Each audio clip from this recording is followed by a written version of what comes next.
Bueno, a la hora de establecer o determinar la noción de conflicto armado de carácter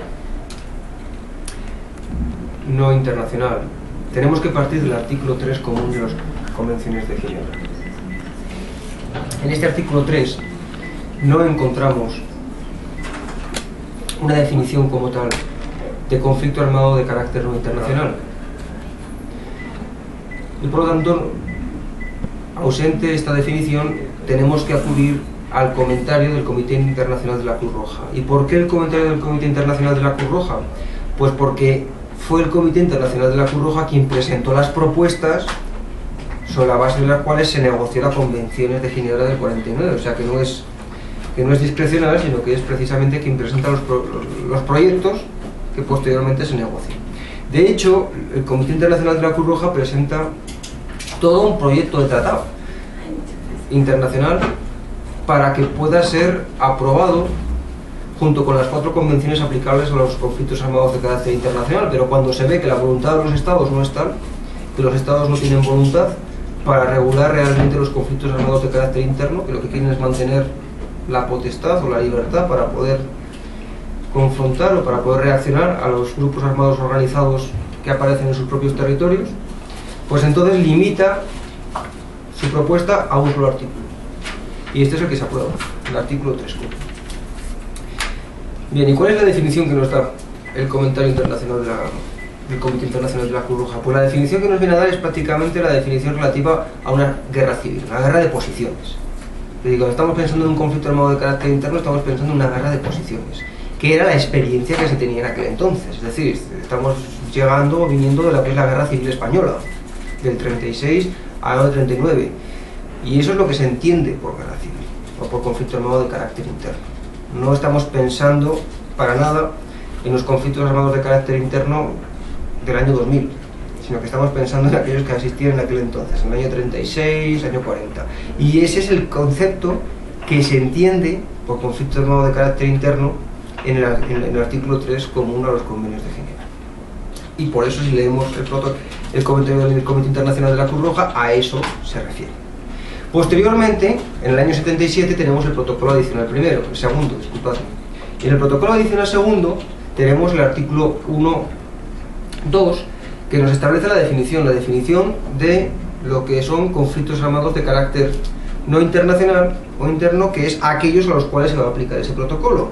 Y ahí ya cambia un poquito la definición, porque ahí nos dice que los conflictos armados de carácter no internacional son aquellos que se desarrollan entre las fuerzas gubernamentales y grupos armados de oposición.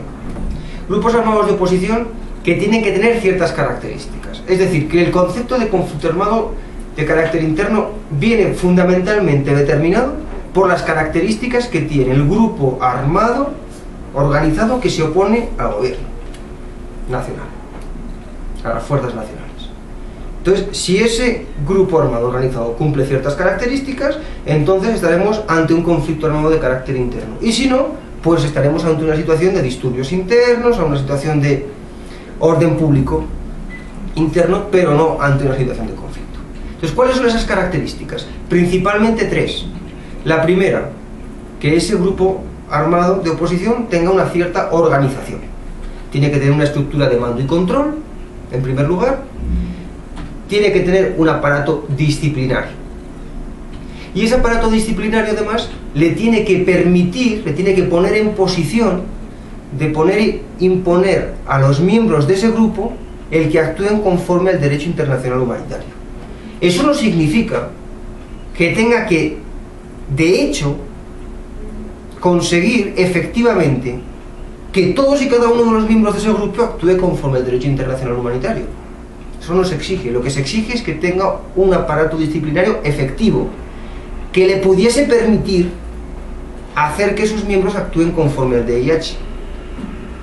Otra cosa es que luego lo utilice no para eso. Aquí lo que estamos hablando es de la existencia y de la efectividad del aparato disciplinario. Si después no utiliza ese aparato disciplinario para forzar o para hacer que sus miembros actúen conforme al DIH, nos encontraremos con que se estará incurriendo en responsabilidad penal. Se estarán cometiendo crímenes de guerra, se estará incurriendo digamos que el comandante o el responsable del grupo estará incurriendo en responsabilidad de mando. Pero esto no podrá suponer una sanción colectiva consistente en la exclusión de el categorizar esa situación como de conflicto armado. No puede haber ese tipo de sanción colectiva, sino que lo que habrá será una responsabilidad penal. Por tanto, lo que se exige es, desde el punto de vista de la organización, mando y control, y además aparato disciplinario. Por el segundo elemento, es necesario también tener una cierta capacidad operativa y logística. ¿Esto qué significa? Que tenemos que tener la capacidad de poder desarrollar operaciones militares, es decir, el ejercicio de la violencia con una cierta intensidad durante un cierto periodo de tiempo frente a las fuerzas gubernamentales. Tiene que tener esa capacidad logística, esa capacidad operacional para realizar actos de violencia contra las fuerzas gubernamentales durante un cierto espacio de tiempo. Y de manera concertada. O sea, no aisladamente cada cual por su cuenta, sino que tiene que haber una capacidad de planificación, de concertación. Y tercer elemento, y este es muy importante, esta capacidad logística y operacional, según el protocolo adicional segundo, tiene que venir dada como consecuencia del control de una parte del territorio nacional. O sea que esta capacidad no tiene que venir dada por otros factores, sino que es precisamente ese control de una parte del territorio nacional el que nos permite abastecernos, el que nos permite reclutar personal, el que nos permite de alguna forma utilizar bases de retaguardia, que hace que tengamos esa capacidad de concertarnos, esa capacidad de lanzar desde allí posiblemente operaciones frente a las fuerzas nacionales. Pero eso es un elemento claro. Ahora, la pregunta que uno tiene es, bueno, ¿y qué significa controlar una parte del territorio nacional? ¿Significa que tenemos que tener en esa parte del territorio nacional un nivel tal de control equivalente a las fuerzas gubernamentales, es decir, con instituciones judiciales, instituciones de carácter fiscal, instituciones asistenciales? ¿Es que se exige al grupo armado organizado que cree un paraestado? ¿O estamos hablando de otro tipo de control del territorio?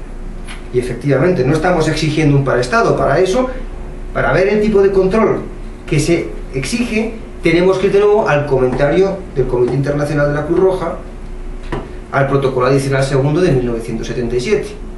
Y ahí se nos aclara, no se está exigiendo un paraestado, ni siquiera se está exigiendo el tener el dominio de esa parte del territorio nacional. Lo que se está exigiendo es la capacidad de excluir a las fuerzas nacionales de esa parte del territorio nacional. ¿Y qué significa la capacidad de excluir? Lo que significa es la capacidad de no permitir que las fuerzas nacionales se asienten de manera permanente allí. En otras palabras, que incluso aun cuando puedan realizar una incursión, una vez que entran, salgan, no se puedan establecer, no tengan la capacidad como para incursionar y establecerse, sino que sí pueden realizar una batida, pueden realizar una operación puntual de entrada, pero luego salen. Eso sería suficiente para afirmar que tienen la capacidad de excluir de una parte del territorio nacional a las fuerzas gubernamentales. Y eso es a lo que se refiere el comentario internacional, el comentario del Comité Internacional de la Cruz Roja al protocolo adicional segundo. ¿De acuerdo? Bien, este es la definición del 77. Pasamos a la jurisprudencia Tadić.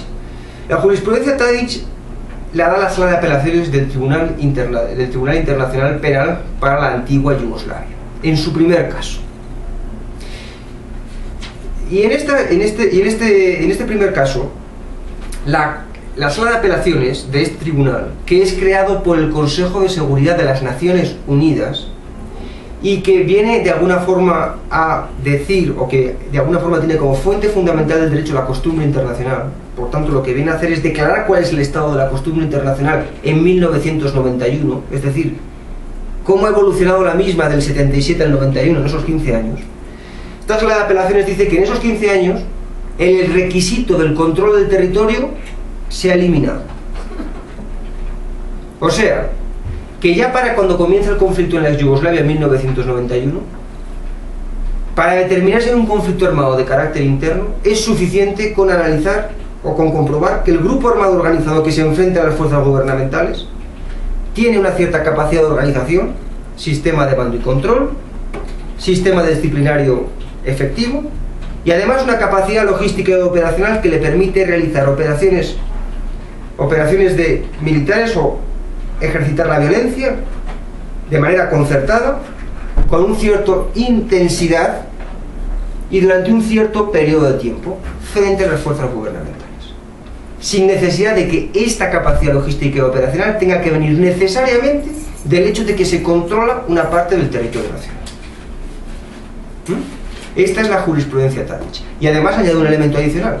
También cabe conflicto armado en situaciones como, por ejemplo, República Democrática del Congo u otras, en las que quienes se enfrentan no son las Fuerzas Armadas Nacionales, sino milicias entre sí, grupos armados que no tienen nada que ver con el Estado, sino que son grupos locales que operan en regiones del país que están tan alejadas de la capital, donde el Estado ni siquiera tiene presencia, y que operan por el control del territorio y la explotación de los recursos minerales. Eso sería el caso del Congo, podría ser el caso de Somalia. Con lo cual también ahí se incrementa lo que es, digamos que se extiende lo que es la noción de conflicto armado de carácter interno. Jurisprudencia Tadić. Y finalmente, porque esta definición es la que se ha analizado o la que se ha utilizado con carácter sistemático desde entonces por todas las decisiones de los tribunales para la antigua Yugoslavia, Tribunal Internacional para Ruanda, Corte Especial para Sierra Leona, con carácter sistemático, desde el año 95 hasta el día de hoy. Finalmente llegamos a la Corte Penal Internacional. ¿Y qué nos dice la Corte Penal Internacional? Caso Lubanga, que es la decisión de confirmación de cargos en Lubanga, luego tomado en Katanga, y en la decisión de confirmación de cargos de Abu Ghraib. La decisión de confirmación de cargos de Lubanga jurídicamente no se sale de lo que dice Tadić, adopta el mismo test, pero se le nota que está un tanto incómoda con esa decisión, porque se elimina el requisito del control del territorio y no se establece ningún requisito adicional, con lo cual nos encontramos en situaciones en las que realmente se crea un vacío. Por ejemplo, el conflicto entre España y ETA en los años 80, el conflicto entre el Reino Unido y el Ejército Irlandés de Liberación, el conflicto que podía existir ya entre Serbia o la Federación de Yugoslavia y Montenegro y el Ejército de Liberación Kosovar en 1996. Son todos esos conflictos armados, 96 que es cuando empiezan a hacer el movimiento, son todos estos conflictos armados de carácter interno. Porque en el 99 y en el 98 dice el Tribunal para la ex Yugoslavia que sí, que el Ejército de Liberación Kosovar ya tenía la infraestructura y la capacidad como para constituir un movimiento tal que daba lugar a un conflicto de carácter interno entre la Federación de Serbia y Montenegro y el Ejército de Liberación Kosovar, pero en el 96. ¿Y qué ocurre entre España y ETA en los años 80? ¿Y qué ocurre entre el Reino Unido y el IRA en los años 90? Si aplicamos este nuevo test. Entonces, la sala se encuentra incómoda, pero no se sale de ese test jurídico. Lo que hace es, de alguna forma, un paso intermedio. Dice, bueno, no nos vamos a salir de Tadić, pero vamos a exigir como principal elemento de prueba para mostrar que existe esa capacidad logística y operacional, que se demuestre que el grupo armado de oposición controla una parte del territorio. Es decir, no se vuelve como un requisito jurídico necesario, pero sí como un elemento probatorio. De manera que la prueba principal, o la mejor manera de probar la existencia de una capacidad logística y operacional para realizar operaciones concertadas frente a las fuerzas gubernamentales durante un cierto espacio de tiempo de una cierta intensidad, es precisamente probar que se tenía el control de una parte del territorio nacional. Ahora, eso no excluye que pueda probarse de otra manera necesariamente, con lo cual se queda un poco como a medio camino. Ni vuelve al protocolo adicional primero, pero tampoco se queda necesariamente en lo que es el test Tadić. Y eso es donde nos encontramos fundamentalmente en este momento. Muchas gracias.